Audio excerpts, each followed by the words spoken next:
Hi sisters.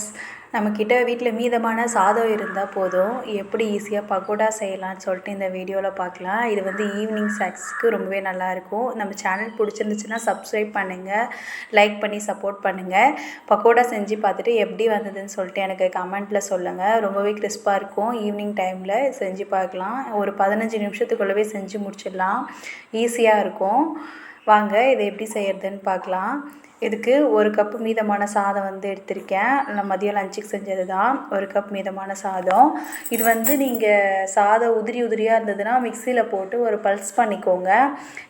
நல்லா குழகுழன்னு இருந்துச்சுன்னா உருளைக்கிழங்கு மசிக்கிறத வச்சு மசிச்சு எடுத்துக்கலாம். எனக்கு நல்லா உதிரியாக இருக்குது.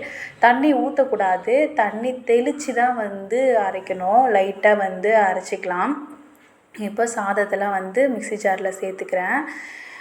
நிறைய இருந்துச்சுன்னா 2 தடவை கூட 2 பேட்சாக போட்டு அரைச்சிக்கோங்க, இல்லைனா ஒன்றா அரைச்சிங்க. இப்போ லைட்டாக வந்து தண்ணி தெளிச்சிக்கிறேன். தண்ணி தெளித்து இதை போய்ட்டு அரைச்சிட்டு வந்துடலாம். சூப்பராக இருக்கும். நீங்கள் ஒரு டைம் இதை கண்டிப்பாக ட்ரை பண்ணி பாருங்கள். சூப்பரான ரெசிபி இது. பாருங்கள், இந்த அளவுக்கு கட்டியாக வந்து இருக்கணும். ரொம்ப தண்ணியாக வந்து அரைக்கக்கூடாது. கட்டியாக அரைச்சிக்கோங்க. அரைச்சிட்டு எல்லாத்தையும் ஒரு பவுலுக்கு ட்ரான்ஸ்ஃபர் பண்ணிக்கலாம். மொத்த மாவையும் ட்ரான்ஸ்ஃபர் பண்ணிவிட்டு நல்லா கையை வச்சு பிசைஞ்சு விடுங்க. தண்ணி எதுவுமே சேர்க்கக்கூடாது. தண்ணி இல்லாமல் பிசைஞ்சு விடணும். இது கூட 1 கப் ஆனியன் வந்து சேர்த்துக்கலாம். பொடியாக கட் பண்ணி வச்சுருக்கேன். 1 கப் ஆனியன்னு சேர்த்துட்டு கலந்து விடுங்க. கருவேப்பிலை கிள்ளி சேர்த்துக்கலாம். கொத்தமல்லி எல்லாம் வேணாம், கருவேப்பிலை மட்டுமே போதும். அதான் நல்லாயிருக்கும். அதுக்கப்புறம் தேவையான அளவுக்கு மிளகாத்தூள், வீட்டில் அரைக்கிற குழம்பு மிளகாத்தூள் தான் போடணும். 1 ஸ்பூன் போதும், சேர்த்துக்கலாம். உங்கள் காரத்துக்கு ஏற்ற மாதிரி சேர்த்துக்கோங்க. 1 ஸ்பூன் மிளகாத்தூள் வந்து கரெக்டாக இருக்கும். அப்புறம் தேவையான அளவுக்கு உப்பு வந்து சேர்த்துக்கிறேன். சால்ட்டு சேர்த்துட்டு நல்லா பிசைஞ்சு விடுங்க. கை வச்சு நல்லா எல்லா பக்கமும் படுற மாதிரி ஃபுல்லாக வந்து பிசைஞ்சு விடணும். இந்த டைமில் உங்களுக்கு தண்ணி வேணும்னா லைட்டாக தெளித்து தான் பிசையணும். தண்ணி வந்து ரொம்ப ஊற்றிடக்கூடாது. நல்லா கெட்டியாக இருக்க மாதிரி பிசைஞ்சிக்கோங்க. பக்கோடா கன்சிஸ்டன்சிக்கு வரணும். மாவு போடும்போது அப்படியே விழணும் எண்ணெயில். நல்லா பிசைஞ்சு விட்டுக்கோங்க. கையில் ஒட்டும். அப்படியே ஒட்டுற டைமில் நீங்கள் வந்து லைட்டாக தண்ணி வந்து இந்த மாதிரி தெளித்து விட்டு பிசைஞ்சிக்கலாம். உங்களுக்கு வந்து கரெக்டாகவே வரும்.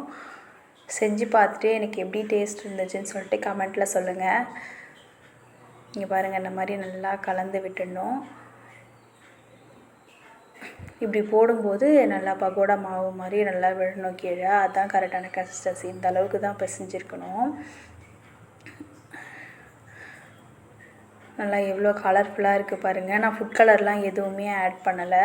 எந்த ஃபுட் கலருமே தேவையில்லை. வெறும் மிளகாத்தூள் போட்டாலே இந்த மாதிரி கலர் வந்துடும். 2 ஸ்பூன் வந்து கடலை மாவு ஆட் பண்ணிக்கிறேன். 2 ஸ்பூன் வந்து போதும்.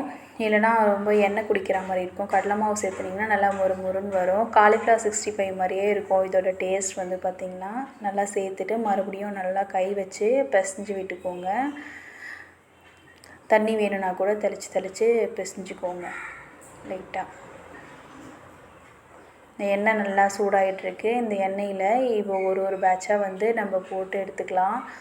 பாருங்கள், இந்த மாதிரி கையில் எடுத்துகிட்டு இப்படி விட்டிங்கன்னா வந்து எண்ணெயில் விழணும். எண்ணெய் நல்லா சூடாக இருக்கணும். எண்ணெய் சூடு இல்லாமல் இருந்துச்சுன்னா எண்ணெய் குடிக்க ஆரம்பிச்சிடும். உங்களுக்கு பக்கோடா வந்து வேக ரொம்ப நேரம் ஆகிடும். எண்ணெய் நல்லா சூடாக இருக்கும் போதும் போட்டிங்கன்னா டக்குன்னு கலர் வந்துடும். சூப்பராக டக்குன்னு ரெடியாகி வந்துடும்.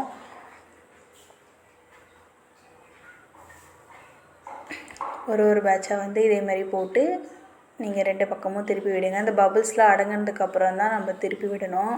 அப்போ தான் வெந்துட்டுருக்குன்னு அர்த்தம். பபுள்ஸ் வந்துகிட்டே இருந்துச்சுன்னா.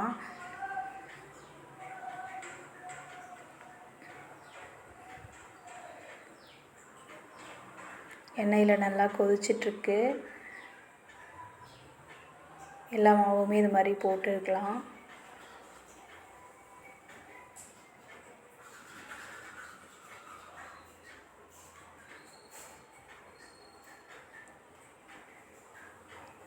இதில் எந்த அளவுக்கு பபுள்ஸ் வருதுன்னு பாருங்கள். அந்தளவுக்கு வெந்துட்டுருக்கு.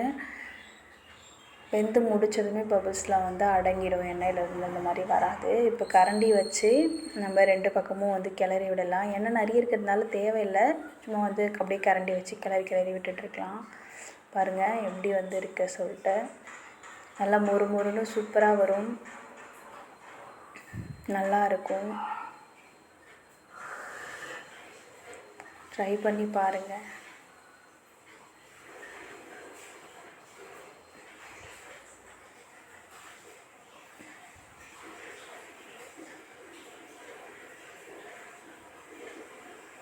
நல்லா கரண்டி வச்சு திருப்பி விடுங்க. 2 பக்கமும் எல்லா பக்கமும் வேகிற மாதிரி நல்லா திருப்பி விடுங்க.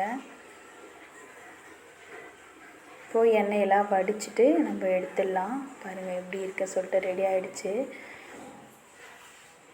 இப்போது எண்ணெயிலேருந்து எடுத்துடலாம். பாருங்கள் நல்லா எண்ணெயை ஃபில்ட்ரு பண்ணி எடுங்க.